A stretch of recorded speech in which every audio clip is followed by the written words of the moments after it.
Il est l'heure de vous informer sur True TV. Bonjour à tous, voici les titres de l'actualité de ce vendredi. Le salaire minimum interprofessionnel garanti SMIC passe désormais à 45 000 francs CFA au Burkina.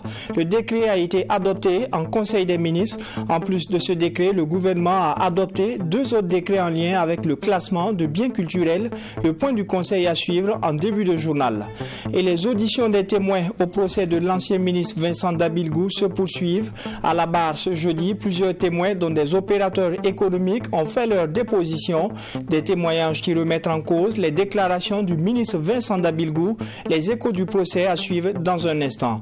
Et enfin, nous serons dans la ville de Sia, précisément dans le quartier Djoulasoba, pour l'inauguration de la 3e boutique Canal Plus Burkina, une boutique entièrement rénovée pour le bonheur de sa clientèle dans les Hauts-Bassins. Direction la présidence du Faso pour le point du Conseil des ministres de ce 29 juin, présidé par le chef de l'État, le capitaine Ibrahim Traoré. Le Conseil a adopté 2 décrets en lien avec le monde du travail. Ces décrets revalorisent le salaire minimum interprofessionnel SMIC garanti qui passe désormais de 30 684 francs CFA à 45 000 francs CFA. En ce qui concerne le ministère en charge de la culture, le Conseil a adopté 2 projets de décrets portant classement de biens culturels sur la liste du patrimoine culturel immatériel. Le point avec Fatima Tanikiema et Mamidriana Kamabou. Au titre du ministère de la fonction publique, du travail et de la protection sociale, le Conseil a adopté 2 décrets en lien avec le monde du travail. Le premier décret relatif au salaire minimum interprofessionnel garanti SMIC et le deuxième porte sur la Commission nationale de fixation du SMIC. Selon le ministre Bassol Mabazié, le premier décret permet de façon légale à chaque travailleur et à chaque patron du privé de procéder à la mise en œuvre de cette décision sur le SMIC. Selon toujours lui, des contrôles et des vérifications seront faits en vue d'optimiser la mise en application. En lien avec ces augmentations, il peut arriver que légitimement, les populations se posent des questions en disant qu'il faut prendre, c'est vrai, des textes, mais c'est la mise en œuvre qui pose problème. Et je pense que quand un texte est pris, les vrais garants de la mise en œuvre de ce texte, c'est l'ensemble des populations, c'est l'ensemble du peuple burkinabé. Et ça ne sied pas seulement au niveau du gouvernement. Si nous sommes interpellés qu'il y a des manquements à quelque part, il nous sied le devoir d'agir. Donc dans ces questions de contrôle, d'abord en commençant par la fonction publique, nous avons déjà pris une lettre circulaire qui sera suivie par des contrôles par les inspecteurs et contrôleurs du travail, à savoir les entreprises qui recrutent des sœurs, des mères pour nettoyer des bureaux ou même des gardiens. Il y aura des vérifications par rapport à la mise en œuvre de ce texte. En ce qui concerne le ministère de la Communication, de la Culture, des Arts et du Tourisme, le Conseil a adopté 2 décrets portant relativement classement de biens culturels, immeubles et des éléments du patrimoine culturel immatériel sur la liste du patrimoine national. Selon Jean-Emmanuel Ouetraogo, 142 biens matériels sont concernés et également 190 éléments du patrimoine culturel immatériel. À travers cette reconnaissance du gouvernement, il s'agit de traduire vraiment l'importance de ces biens culturels matériels et de ces biens immatériels-là, bien sûr pour l'ensemble des communautés qui les détiennent et qui les abritent. Mais au-delà de ces communautés, il s'agit de biens qui ont une très forte valeur culturelle pour l'ensemble du pays. Cette inscription sur la liste du patrimoine national renforce également le dispositif juridique de protection de ces biens. À travers cette reconnaissance du gouvernement, il s'agit, selon Jean-Emmanuel Ouetraogo, de traduire l'importance de ces biens culturels matériels et immatériels sur l'ensemble des communautés qui les détiennent et qui les abritent. L'inscription au patrimoine national renforce également les dispositions juridiques de protection de ces biens. On se rend à présent au tribunal de grande instance Ouaga 1 pour les échos du procès de l'ancien ministre Vincent Dabilgou, poursuivi pour détournement de deniers publics et blanchiment de capitaux. Ce jeudi, c'était la phase de l'audition des témoins. Parmi la dizaine de témoins figurent les opérateurs économiques Mahamoudou Bonkungu, PDG du groupe Ebomanf, et Apollinaire Compaoré, PDG de Télécel Faso. Était également auditionné la représentante de la société Watam Kaiser et celui de la société Megamon. Tous ont donné des témoignages témoignages qui remettent en cause les déclarations du prévenu Vincent Dabilgou. Plus de précisions avec Abdoulaye Mieye. Le premier témoin à la barre ce 29 juin est Seydou Compaoré, représentant la société New Horizon International. Il affirme dans sa déposition qu'il a été mis en contact avec l'ancien DAF du ministère par le ministre du Transport lui-même, Vincent Dabilgou. En novembre 2020, le DAF en question, Gabriel Serré, lui a demandé de livrer 36 motos au siège du NTD. La facture a été réglée par un chèque Ecobank signé par le DAF du ministère des Transports. Le parquet relève qu'il s'agit du compte du ministère. En confrontation, l'ancien ministre est formel. Je ne connais pas Seydou Compaoré. Je ne l'ai jamais reçu dans mon bureau et je n'ai jamais eu de communication téléphonique avec lui. Pourtant, le parquet relève des communications entre Seydou Compaoré et Vincent Dabilgou dans l'expertise des téléphones portables. Après Seydou Compaoré, Madame Zerbo, secrétaire de Watam Kaiser, est à la barre. Elle dit avoir reçu un appel de Gabriel Serré, DAF du ministère en charge du transport. Il dit que les gens viendront de sa part prendre des motos. 96 motos ont été enlevées, déclare le témoin. Le DAF explique qu'il émettait des chèques sous instruction du ministre au profit de ceux qui devraient acquérir les motos. Joël Yamego de Megamonde a également fait sa déposition. Contrairement aux déclarations du ministre, le témoin estime que Megamonde n'a pas fait de don de motos. 100 motos ont été vendues au NTD. Dans la même ordre, l'ancien ministre déclare avoir reçu le soutien de la part de l'homme d'affaires Apollinaire Compaoré et du PDG du groupe Ebomaf. À la barre, Apollinaire Compaoré dit ne pas avoir souvenance, mais il est possible qu'il ait remis 2 millions de francs CFA à Vincent Dabilgou dans le cadre social. Mahamadi Bonkungu est par contre catégorique. Le groupe Ebomaf ne fait pas de dons pour des faits politiques. Si c'est sur le plan social, il devrait avoir de traces. Pourtant, il n'y a rien. Le parquet s'adressant au PDG dit « Vincent Dabilgou dit avoir reçu de votre part la somme de 20 millions de francs CFA et 30 motos. » Bonkungu répond « Je n'ai soutenu Dabilgou sous aucune forme. » Des témoignages qui prouvent que l'ancien ministre des Transports a financé la campagne de son parti dans les ressources publiques selon les avocats de la partie civile. Les avocats de Vincent Dabilgou interprètent différemment les dépositions. Pour eux, le DAF du ministère a distribué des chèques à ses amis et cela ne concerne en aucun cas le ministre. Parmi ses prétendus amis, Léger Koulibaly. À la barre, il déclare qu'à l'issue d'un service rendu à Madame Dabilgou, il a eu un contrat au ministère des Transports pour une prestation, à savoir la formation des agents du ministère. Le chèque qu'il a reçu est donc le paiement de cette prestation. L'avocat n'est toujours pas convaincu. L'audience reprend ce 30 juin 2023 avec l'audition des témoins cités par la défense. Un autre procès dans ce journal, le procès de l'affaire recrutement frauduleux à la Caisse nationale de sécurité sociale, a repris ce vendredi matin à la cour d'appel de Ouagadougou. Cependant, aussitôt repris, il a été reporté, les avocats des prévenus et de la partie civile ne s'étant pas présentés à l'audience. Les mises en cause sont soupçonnées de fraude, de favoritisme et de népotisme dans le recrutement de 84 agents au sein de l'institution pour le compte de la session de 2017. Maxime Jean-Eudes Bambara et Assompta Sommet. À peine repris dans la matinée de ce vendredi 30 juin à la cour d'appel, le procès de l'affaire recrutement frauduleux à la Caisse nationale de sécurité sociale du Burkina, CNSS, a été suspendu. Pour cause, les avocats des prévenus et de la partie civile ne se sont pas présentés à l'audience.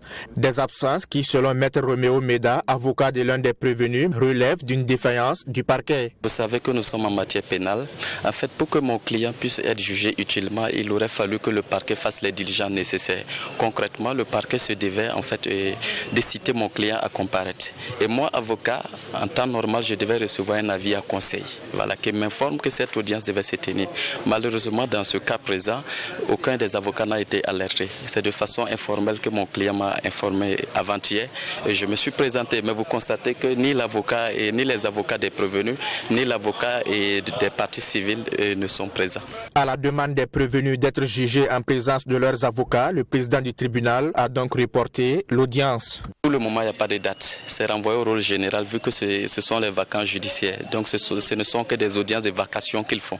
Autrement, en fait, ils privilégient les prévenus qui sont détenus à la maison d'arrêt. Donc c'est renvoyé au rôle général en attendant qu'à la rentrée judiciaire, le dossier soit reprogrammé. C'est pour dire en réalité que le dossier, quand il n'est pas programmé, il est en dormance au rôle général. Voilà. Donc il est gardé en dormance en attendant d'être reprogrammé. Le dossier a certes été jugé en première instance et des 7 prévenus dans l'affaire, 4 avaient été relaxés pour infraction non constituée.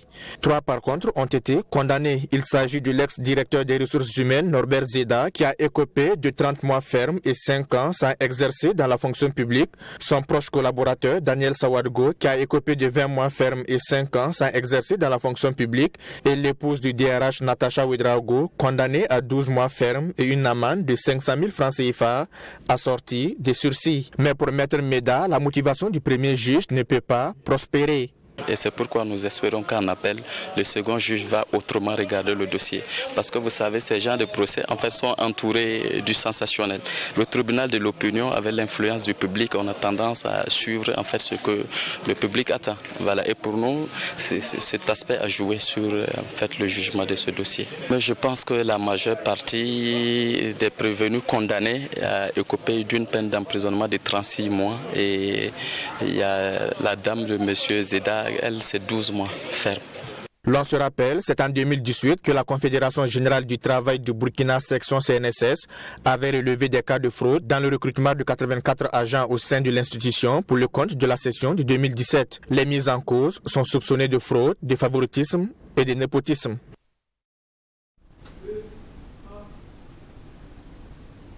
La forte pluie qui s'est abattue mardi dernier dans la capitale n'a pas été sans conséquence. Elle a inondé une cour commune du quartier Wemtenga dans l'arrondissement 5. Cette cour, qui a été pendant des heures infréquentable, enregistre de nombreux dégâts matériels et les locataires pointent du doigt les travaux effectués par la Sonabel à travers son département audit interne. Il s'agit d'un service dont le bâtiment est voisin à la cour en question. Constat avec Alexis Wenkouni, Belem Naba.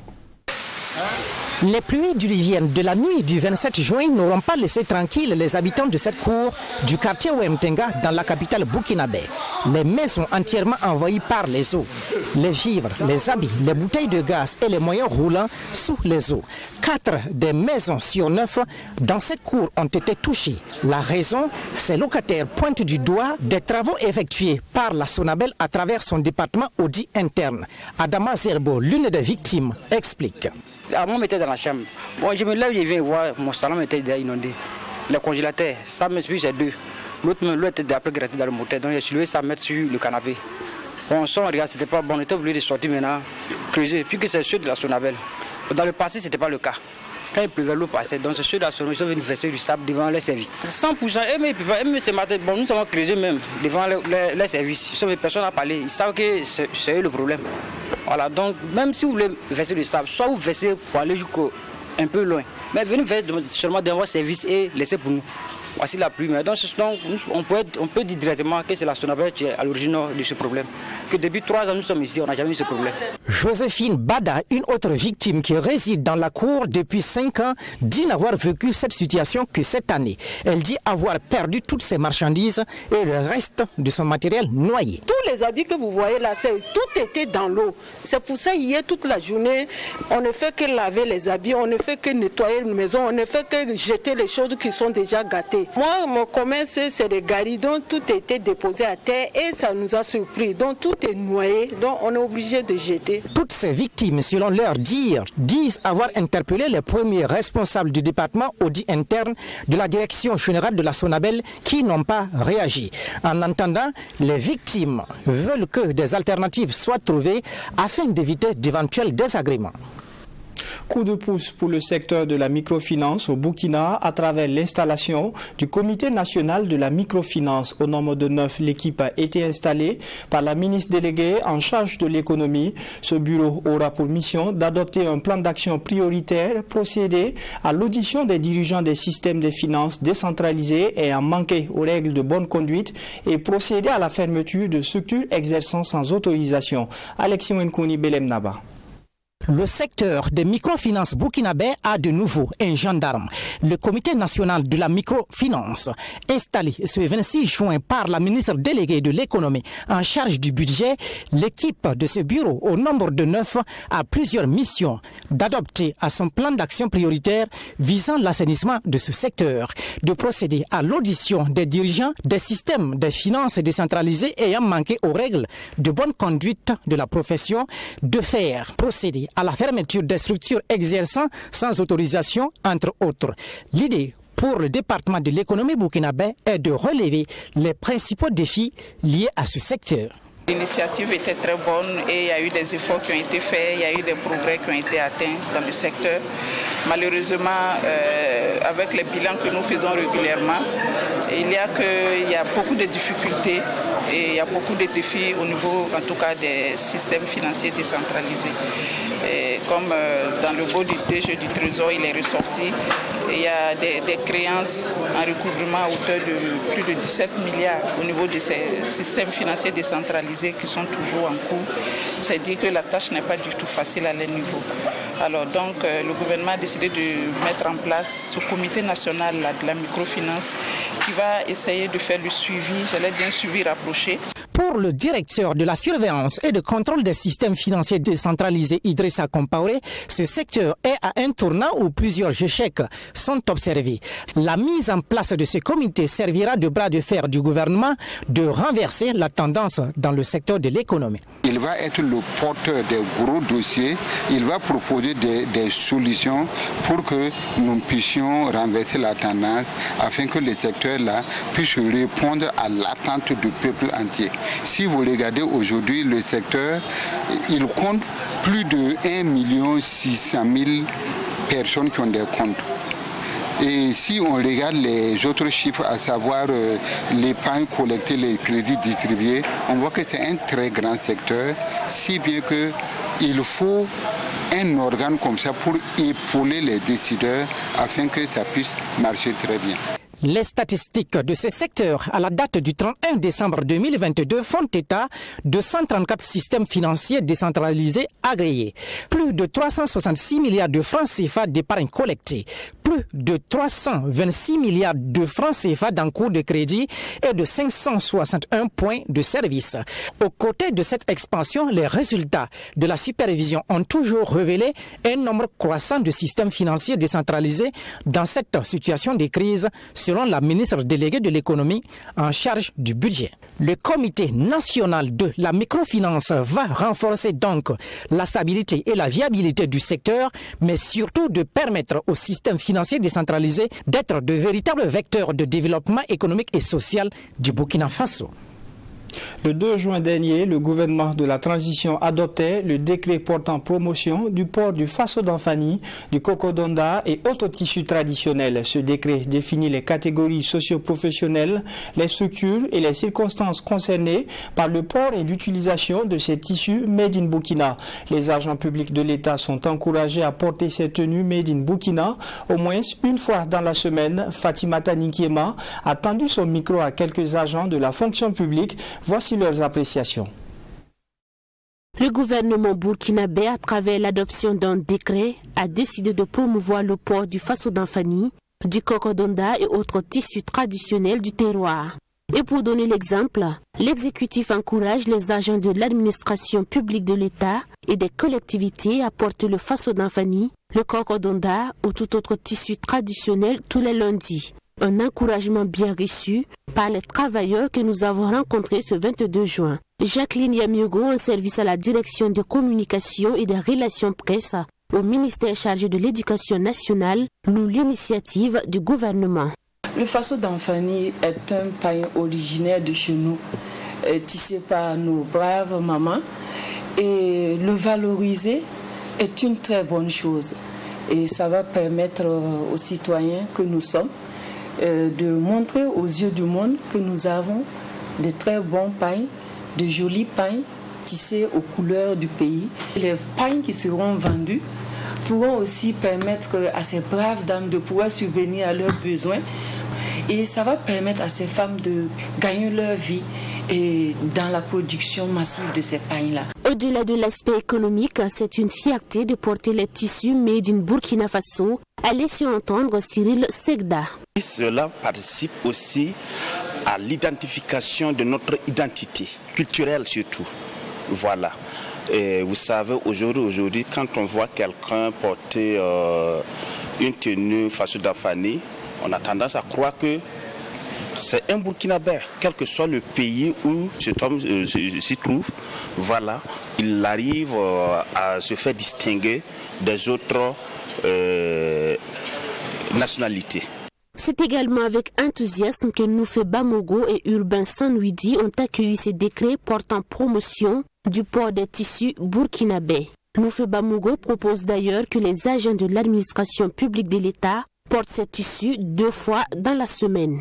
Je sais qu'au temps du feu président Thomas Sankara, effectivement le port de Faso Damfané était de rigueur. Et si nous revenons à ces fondamentaux-là, vraiment je pense que chaque Burkinabé doit se reconnaître en cela.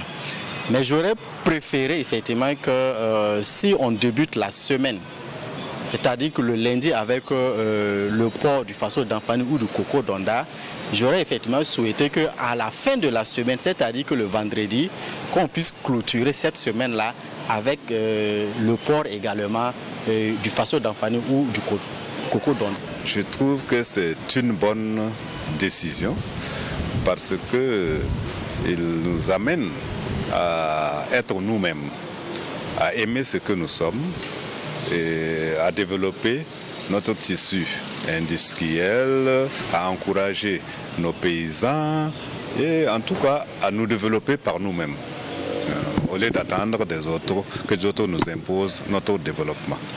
Jacqueline Yamiogo encourage d'ailleurs les agents de l'État à porter valeureusement les tissus made in Burkina Faso. Pour elle, porter les pains du pays symbolise la fierté d'être burkinabé, d'être africain. La société Canal Plus a inauguré sa 3e boutique dans la cité de Sia. La boutique est située au quartier Dioulasoba et est entièrement rénovée pour le bonheur de sa clientèle. Les premiers responsables de Canal Plus ont profité de l'occasion pour récompenser les gagnants de sa promo Festival de cadeaux. Les gagnants domiciliaires Bobo Dioulasso et environ sont repartis, chacun avec 12 mois d'abonnement à tout canal. Images et réactions avec Serge Bado. Canal Plus veut se rapprocher davantage de sa clientèle. La boutique de Dioulasoba rénovée afin d'offrir un cadre enchanteur et plus de commodité à la clientèle est désormais fonctionnelle. Pour le directeur des ventes Toumba Kongolo, représentant le directeur général, la boutique de Dioulasoba va permettre aux clients de découvrir la télé autrement. Pour nous, c'est très important parce que pendant des années, des clients nous ont fait confiance et pour nous, l'expérience client n'a pas de prix. Donc cette boutique vient répondre à ce besoin de permettre à nos clients d'expérimenter la télé autrement, d'expérimenter des programmes d'une façon extraordinaire et aussi, comme vous l'avez vu, le décor. Ça exprime un peu tout le rêve que nous savons vendre, toute l'expérience footballistique ou télévisuelle en termes de séries, de divertissement. Donc en fait, c'est juste un reflet de ce que les clients peuvent expérimenter sur nos chaînes. Une boutique rénovée qui offre toutes les commodités permettant aux abonnés de pouvoir bénéficier d'une assistance dans le choix des formules proposées, selon la responsable de Canal Plus Sud-Ouest, Julienne Djaba. Il faut noter que cette boutique a été mise en place pour permettre aux clients de partager un moment d'expérience unique. Et la boutique a été rénovée avec les normes qu'il faut, avec un nouveau merchandising, c'est-à-dire il y a toutes les commodités pour pouvoir partager l'expérience aux clients. Nous avons au niveau de MyCanal, qui est un service, il n'y a pas que seulement les abonnements, mais il y a les services aussi que nous assurons. Donc, lorsque le client rentre en boutique, il a un parcours, on a tout le temps de faire le parcours avec le client, de lui faire montrer tous les contenus, afin qu'il ne paye pas une formule pour payer. Il y a des clients qui s'abonnent, ils sont juste captés par une seule chaîne, qui regardent ou deux. Mais là, c'est le fait de découvrir le contenu en profondeur, afin qu'ils puissent avoir un large champ de choix. Pour le président de la délégation spéciale de la commune de Bobo-Dioulasso, Adama Bidiga, en plus de la création d'emplois que cette boutique va générer, Canal+, dans le respect de ses engagements sociétaux, a fait œuvre utile en investissant dans une œuvre sociale. Une initiative à encourager selon lui. Ce que je peux en tout cas dire, c'est que Canal+, en termes d'engagement sociétal au niveau de la commune de Bobo-Dioulasso, je crois qu'il y a l'orphelinat d'En Kanou qui a bénéficié en tout cas d'une contribution de la structure. Au-delà de ça, Canal+ nous a accompagnés dans l'organisation bien sûr de la Semaine nationale de la culture. Bon, autant d'aspects qui bien sûr nous engagent en tout cas à honorer de notre présence la présente cérémonie. Et comme je l'ai dit, c'est une nouvelle boutique avec autant de commodités pour les clients et certainement c'est également des emplois qui seront créés. Donc quoi de plus normal pour nous en tant que premier responsable de la commune d'honorer en tout cas par notre présence cérémonie. En plus de l'ouverture de la boutique du Dioulasso-Ba, Canal+ a fait des heureux gagnants dans le cadre de la 5e remise de l'eau de la promo Festival de cadeaux. 10 abonnements de 12 mois à la formule Tout Canal a été remis aux 10 lauréats. Hors de chez nous au Rwanda, pour clore ce journal, la justice britannique s'est prononcée en appel sur l'expulsion vers le Rwanda des migrants arrivés illégalement sur le sol britannique. La justice britannique juge illégale l'expulsion des migrants. Un premier vol en juin 2022 avait été annulé après une décision de la Cour européenne des droits de l'homme. La justice britannique a déclaré jeudi illégal le projet controversé d'expulser vers le Rwanda les migrants arrivés illégalement au Royaume-Uni. La Cour d'appel estimant que le pays ne peut être considéré comme une destination sûre. Mais le gouvernement britannique n'entend pas laisser tomber ce projet. Le Rwanda, nous le croyons, est un pays sûr, martèle la ministre de l'Intérieur. Nous avons un partenariat mondial innovant avec le Rwanda. Je me suis rendu au Rwanda très récemment. J'ai vu les dispositions prises. Il existe des garanties solides. Il y a un contrôle indépendant. Le pays a une longue expérience de l'accueil de milliers de migrants et réfugiés. Il y a donc de bonnes raisons de poursuivre cette politique et j'ai toute confiance en elle. Plus de 45 000 migrants ont rejoint le Royaume-Uni en 2022. Pour Suella Breverman, cela représente un coût de plus de 10 millions de livres aux contribuables britanniques. Le système est truqué contre le peuple britannique. C'est aussi simple que cela. C'est pourquoi nous changeons les lois par le biais de notre projet sur l'immigration clandestine. C'est pourquoi nous mettons en place un partenariat novateur avec le Rwanda que nous jugeons légal, avec un pays que nous jugeons sûr. Nous devons donc changer le système, changer nos lois. C'est ainsi que nous arrêterons les bateaux. Le Haut-Commissariat aux réfugiés a salué la décision de la Cour d'appel, répétant ses inquiétudes sur l'externalisation des obligations en matière d'asile. La porte-parole du gouvernement rwandais conteste-t-elle le fait que le Rwanda ne soit pas considéré comme un pays sûr pour les réfugiés et demandeurs d'asile. Le Royaume-Uni, au cours des 20 dernières années, a eu des échanges avec un certain nombre de gouvernements d'autres pays. Et pour autant, seul le Rwanda a répondu par l'affirmative. Je pense qu'il est très probable, sur la base de cette expérience, que tout pays qui souhaiterait conclure ce type de mémorandum avec le gouvernement britannique, comme l'a fait le Rwanda, serait également un gouvernement dont les procédures d'asile sont faibles, qui se posent des questions sur la sécurité dans le pays, etc.